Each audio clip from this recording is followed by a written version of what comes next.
Namaste and good morning, everyone. We have gone through Bhagavad Gita many times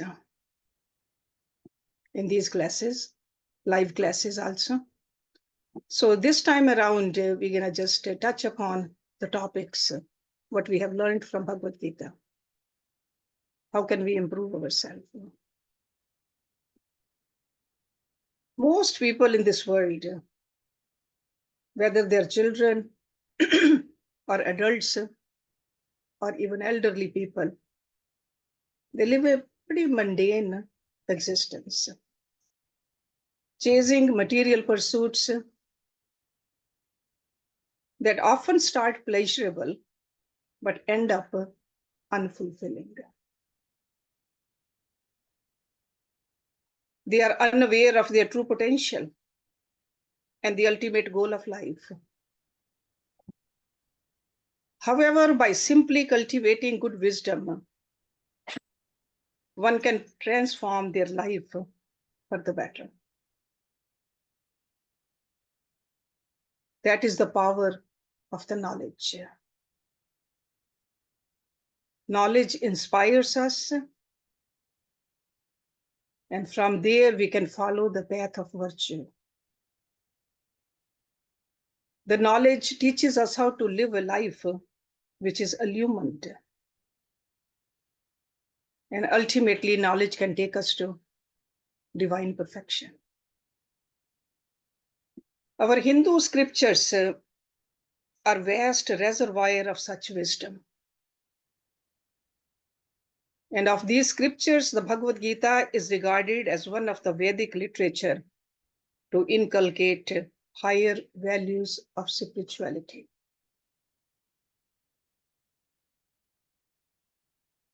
Bhagavad Gita's wisdom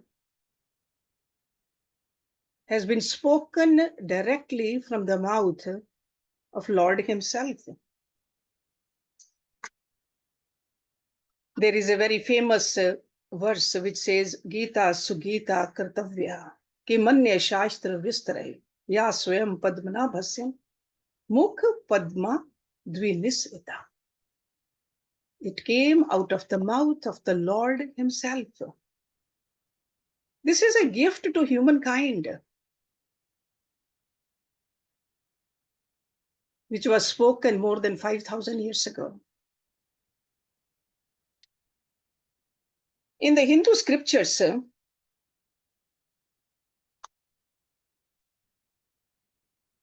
there are three scriptures or three sets of scriptures which are prominent. And they are referred as Prasthan Trayi. Trayi means three, Prasthan means the act of living. Like if you want to live this mundane life into the spiritual life, we better follow these scriptures. And Bhagavad Gita is one of these three. You might be wondering, what are the other two? Upanishads and the Brahma Sutra. The uniqueness and the beauty of the Bhagavad Gita is that it introduces us to a spiritual way of living. How can we live this life and please God at the same time? It imparts Brahma Vidya, the science of God realization, that science which can eradicate all the ignorance, the avidya, which is surrounding the soul. When we learn how to remove all that avidya, we can see our own shine. That's why Bhagavad Gita is so important, so that we can achieve enlightenment. Bhagavad Gita further gives us the clear-cut techniques for implementing its spiritual precepts for everyday life. And when we apply those techniques, we can say that we are living a life of a yogi. We bring the Karma Yoga in our life, the Bhakti Yoga, and the Gyan Yoga. So you can say that Bhagavad Gita is a perfect blend of philosophy and its practical aspects, and it makes us enlightened if we follow the guidelines of this great scripture. We all know it has 18 chapters, and this Bhagavad Gita is part of the epic which is called Mahabharata. In the 18 chapters, there are 701 verses. This time around, we're going to go through topic by topic so that we can see how can we use this great wisdom to change our way of living. Do we see any change in us or not? That's why the very first topic we're going to touch upon is anger. Then next week, we'll look at confusion, envy, demotivation. There are about 20 topics we have chosen, but we might add more as we go along.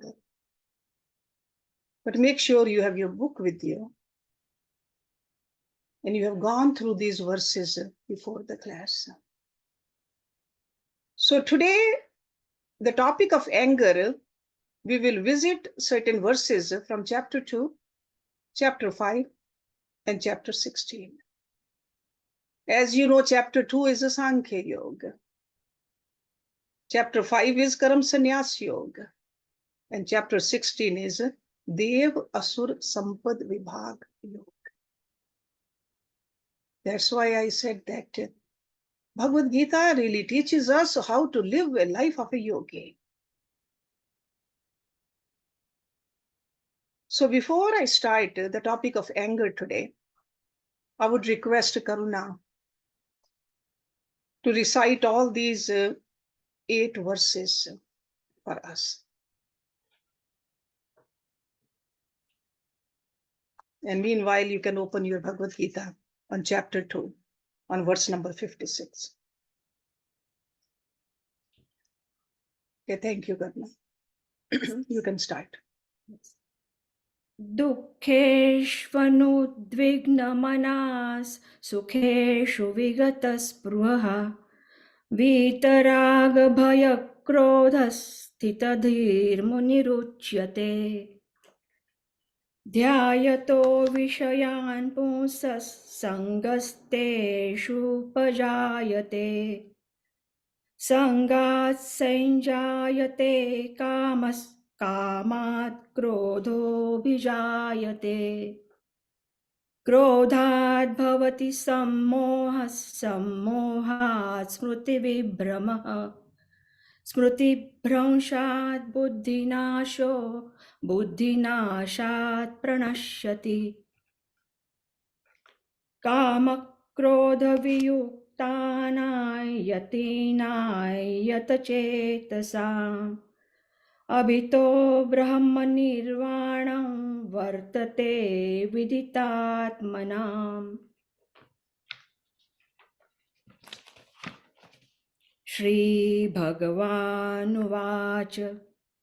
अभयं सत्त्वसंशुद्धिर्ज्ञानयोगव्यवस्थितिः दानन्दमश्च यज्ञश्च स्वाध्यायस्तप आर्जवम् अहिंसा सत्यमक्रोधस्त्यागः शान्तिरपैशुनम् दया भूतेष्वलोलुप्त्वं मार्दवं ह्रीरचापलम् तेजक्षमा धृतिः शौचमद्रोहो नातिमानिता भवन्ति सम्पदन् दैवीमभिजातस्य भारत त्रिविधं नरकस्येदन् द्वारन्नाशनमात्मनः कामः क्रोधस्तथा लोभस्तस्मादेतत्त्रयं त्यजेत् Thank you very much, Karuna. So we're going to touch upon the topic of anger. In Sanskrit or Hindi, it's called krodh.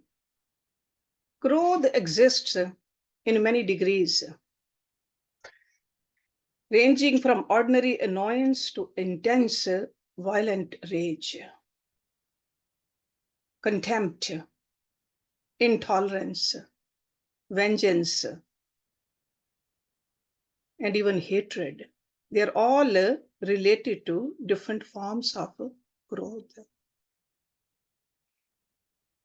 Nothing is more degrading for a seeker or yoga bhyasi to keep the mind burdened with any form of krodh. Why? Because krodh darkens the mirror of the mind. Krodh dissipates our willpower. Krodh creates illusion. And we waste our mental energy. The mental energy we need to move into the divine realm, we waste it.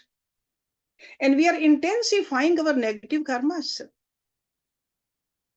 We really create a chaos for ourselves and others also with krodh. So for us, if we want to move into the higher realms, every effort must be directed to prevent this enemy. This is one of those 6 enemies for a seeker. Kam, Krodh, Lobh, Moh, Ahankar, and Matsarya. These are together called Shat Ripus, 6 enemies of a yoga bhyasi. So that's why we want to look at these verses today. What is Lord Krishna saying about krodh? Let's open our book on verse number 56, chapter number 2. Because this is the answer given by Lord Krishna when Arjun asked the qualities of a sthit pragya or a sthit dhi. Dhi is a intellect in us. Intellect which decides, which discerns. This is a higher mind in us. We learn to use this tool to move up. We got to have perfection in it, stillness in it. And Lord Krishna used the word sthit dhi. So 56, when he says, he whose mind is not shaken by the adversity, who does not hanker after pleasures, who is free from attachment, fear, and anger, is called a sage of steady wisdom. Steady wisdom. We got to learn how to be undisturbed in sorrow, as well in his joy. Got to learn how to be unabashed, fearless, and no anger. That's what he's telling us over here. These are the qualities we need to cultivate. A man of steady wisdom is not distressed by calamities.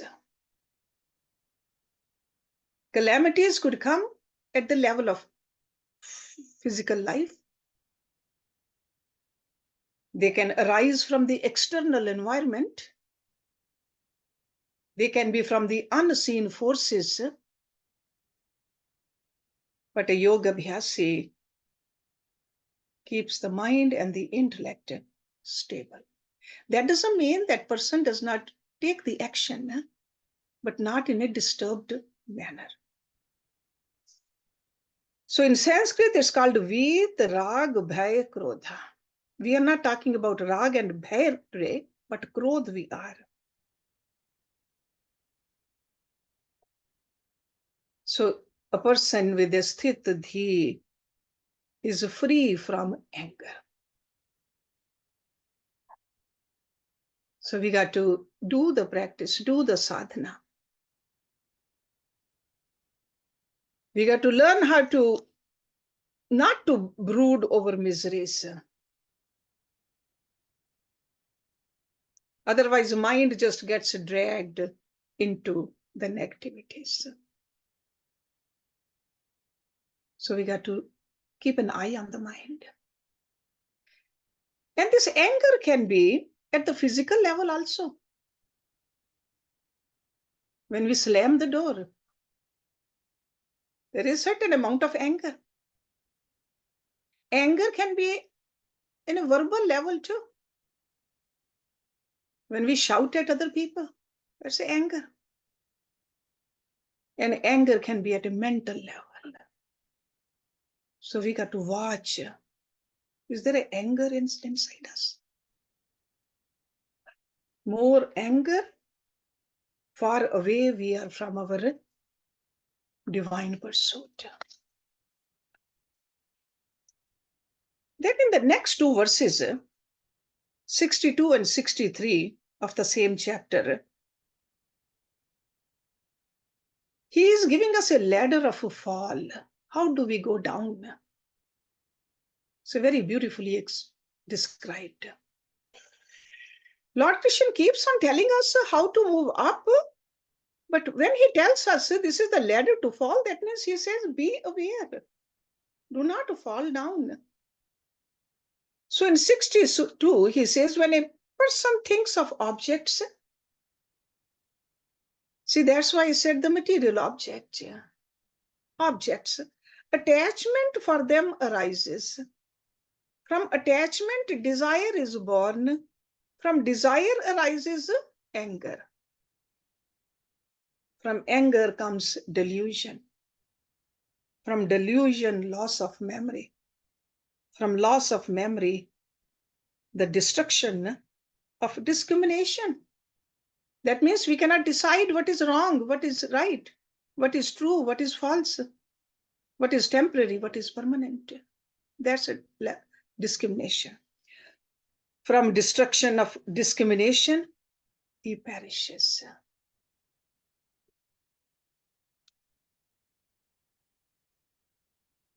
So bear in mind that anger does not arise by itself. It is created from the obstruction of desires. And desire arises from attachment, while attachment comes from contemplation of the sense objects. If you keep on thinking about, I have to have this, I cannot live without this. Mind is full of material objects, the desires. So the source of all evil starts from our own wrong thinking or false imagination. Thought is creative. It can make us or unmake us. Thoughts are very powerful. Consistency of thought creates an attachment for the object of our thought. So that means the start of anger is keep on thinking about the worldly objects, because we cannot have everything, cannot obtain everything. So we got to have certain level of spirituality in our life. Remember the divinity everywhere. Spend some time on the spiritual sadhana. You will see that anger will go away, or at least it will reduce. The burning desire which we have for material possessions, have a burning desire to know God. Burning desire. Because if our desires are not fulfilled, there's automatically anger is there. And an intellect fumed with the anger comes to experience delusion. Delusion. Because anger impairs judgment. Just like a morning mist creates a hazy covering on the sunlight, anger in anger, people commit mistakes and they regret later on. Sometimes the words spoken in anger, we have already pierced somebody's heart, cannot take those words back. That's why I said that anger is a verbal level also, physical level, thought level.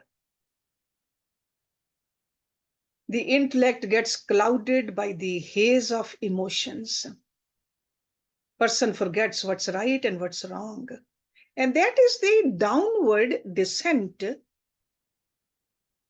for a human being. We have the freedom to go up, but if we don't pay attention, we can slip down also. And its anger takes us down.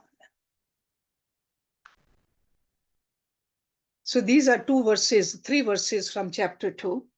Let's look at chapter 5 now. Verse number 26. Lord Krishna says, absolute freedom exists on all sides from those self-controlled ascetics who are free from desire and anger, who have controlled their thoughts and who have realized the self. We got to learn how to serve the mankind. This is the duty of us all.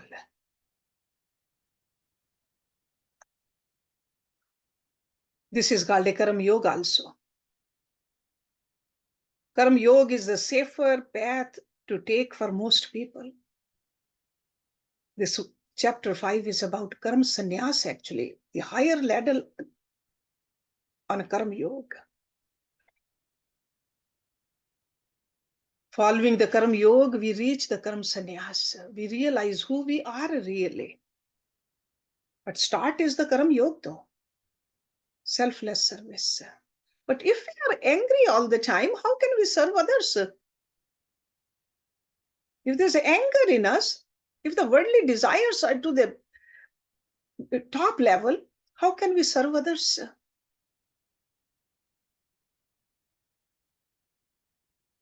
When a sincere seeker, through his own intelligent self-effort and divine self-application,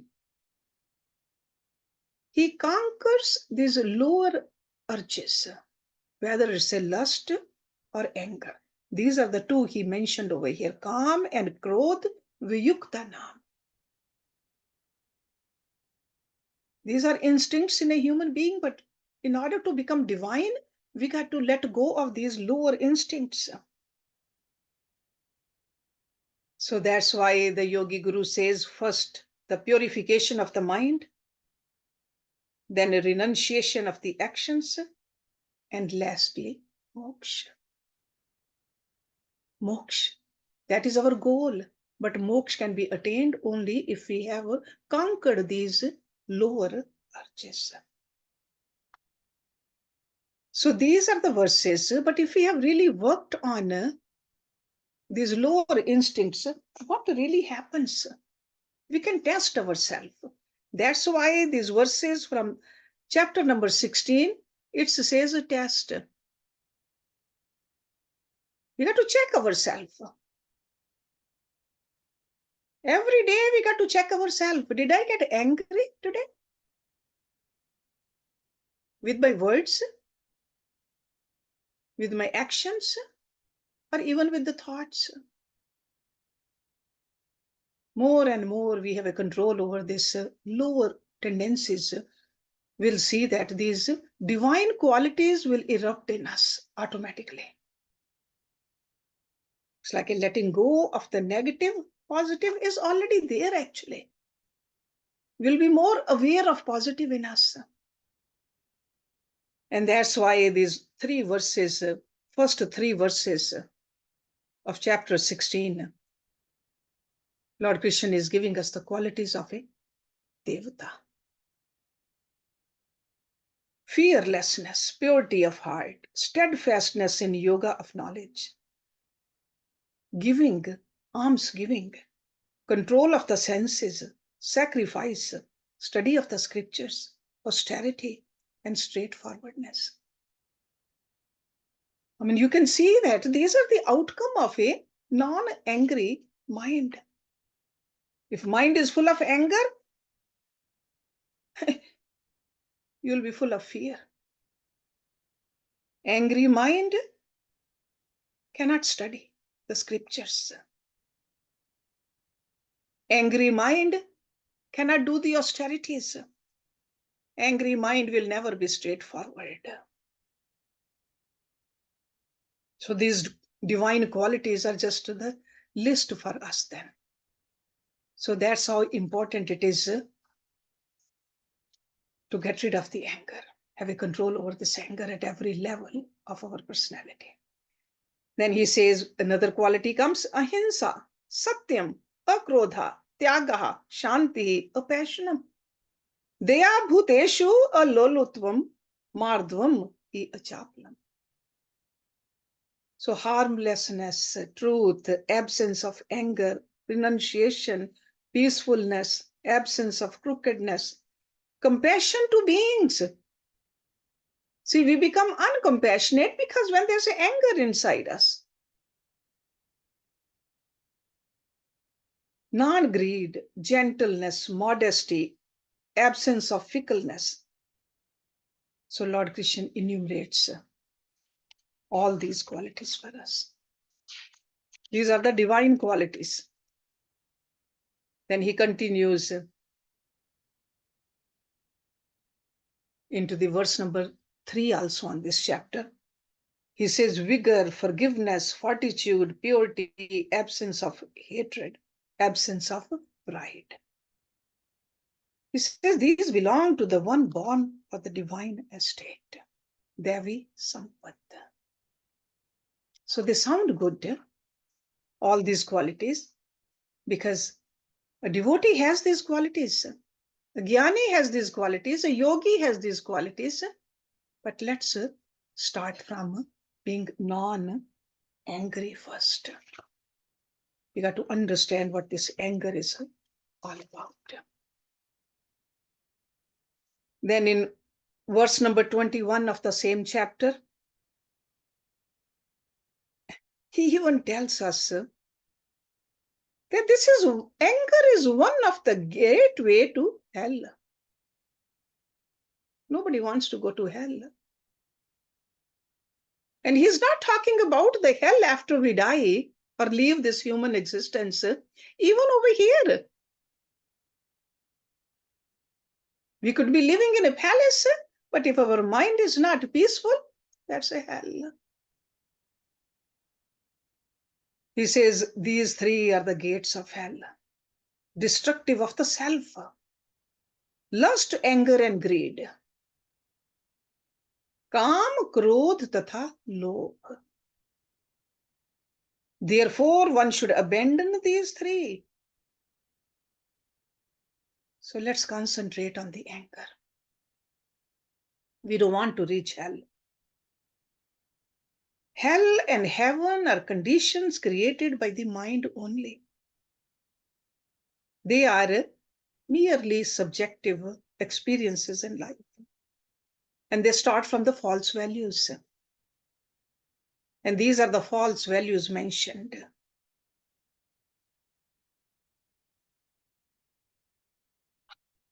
So Lord Krishna is describing the origin of the demonic disposition and pinpoints this cause. And one of the causes is anger. Together lust, anger, and greed, they are the foundations from which the demonic vices develop. They keep on festering in our mind. And our mind is a suitable ground for other vices also. Anger is the thought storm which arises in our mind at the disappointment of a desire. Okay? And when we don't control it, we don't control the desire, the greed is the erosion of our mental strength and inner peace. So together, all three of them, they just take us towards the hell. So trividham narkasya idam dwaram nashnam atmana. Kama krodha tatha lobha tasmat etat trayam tyajet. So very clearly he is telling us that get rid of the anger. He is telling us, what will you gain if you let go of the anger? But if you don't, what will happen? With anger, we are moving towards the hell. And if we can control this anger, we become divine beings, the devatas. We move towards our ultimate goal of life.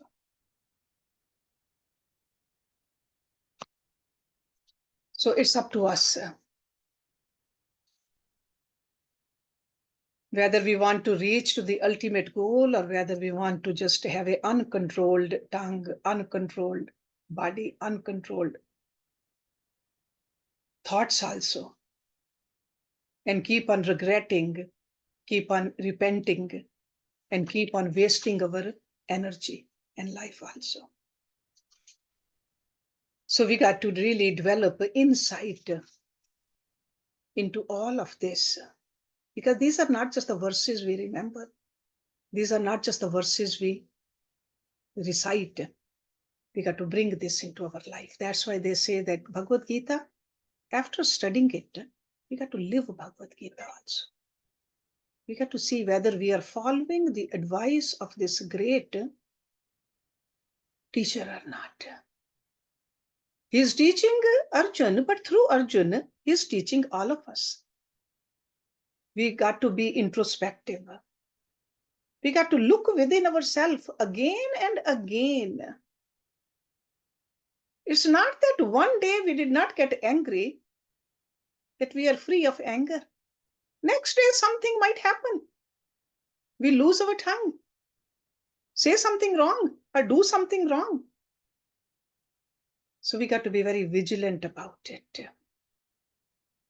So this is a tremendous task to accomplish, actually. Human beings, as human beings, we are social beings. We live with other people. We work with other people. Sometimes we think that, no, my anger is justified. Somebody did something wrong. Like a small child, we have to discipline the child. You have to use the harsh language. But is that harshness seeping in the mind also? Am I getting disturbed? You have to look at yourself. So terminating anger implies promoting the opposite of anger. Opposite of anger is what? Forgiveness, love, patience, endurance, understanding. Even in cases where the mind seems to direct hatred on a rational basis, you place before yourself the ideals taught by the saints and the gurus. Bring those ideals right away. Direct love and goodwill towards those who are even crude, who have hurt you. We got to learn how to uphold the saintly ideal. We cannot rise beyond the normal level of human consciousness if we don't consciously work on these lower tendencies. Do not develop an internal grudge when you are harmed. I said internal grudge. Outside, sometimes you have to use the force, but inside, don't use it. Revenge leads you nowhere.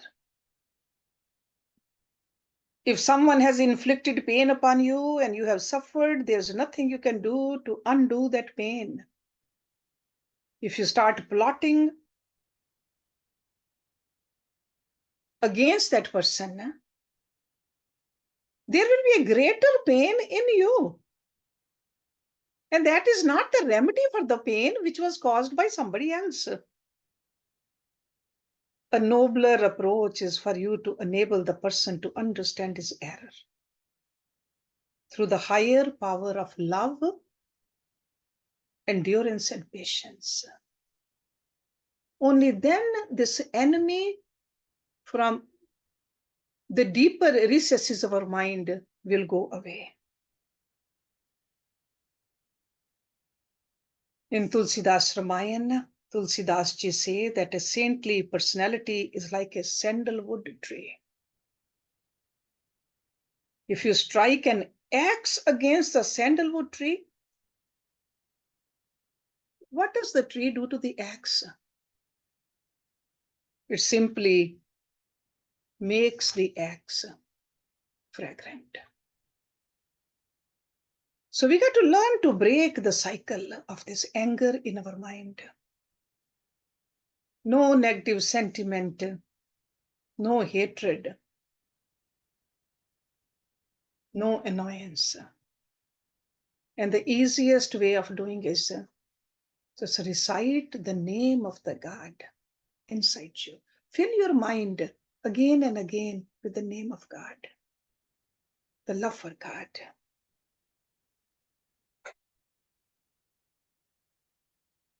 We should get inspired from the stories from the scriptures. Scriptures are filled with stories. Like a saintly people, no matter what somebody did to them, no hatred in their mind. It could be a bite from a scorpion or a snake or another human being, but always love and compassion. We got to reach to that level. So we got to reflect upon it. Look within ourselves. Do not think what is wrong with others. Often our mind just keep on thinking about others. What did they do wrong? Why did they do that? Keep your mind to yourself. If somebody did do something wrong, delay your negative reaction. Decision to react the following day will reduce the momentum of anger. Build relationships without expectation. Think that these relationships, through the relationships, you can come out of selfishness. If you learn how to serve them, it could be a spouse, it could be a parent, it could be children, grandchildren. That's how we develop the Karma Yoga habit. And avoid publicizing your negative attitude. Some people are very proud of their anger or even depression. Some people think that it's a sign of efficiency. It's not. It's a weakness. Clearly, Lord Krishna is telling us. We saw it at several places. I'm sure you can find some other verses also. But these 8 verses, I would say that go over them again and see how clearly Lord Krishna is telling us, if you want to become a yogi, if you want your intellect to be steady, if you want to cultivate those divine qualities, you better get rid of the anger altogether. So let's stop it here because I want to give you some chance to ask the questions. ॐ पूर्णमदा पूर्णमिदं पूर्णात् पूर्णमुदच्यते पूर्णस्य पूर्णमदाय पूर्णमेवशिष्यते ॐ शान्ति शान्ति शान्ति। Thank you very much.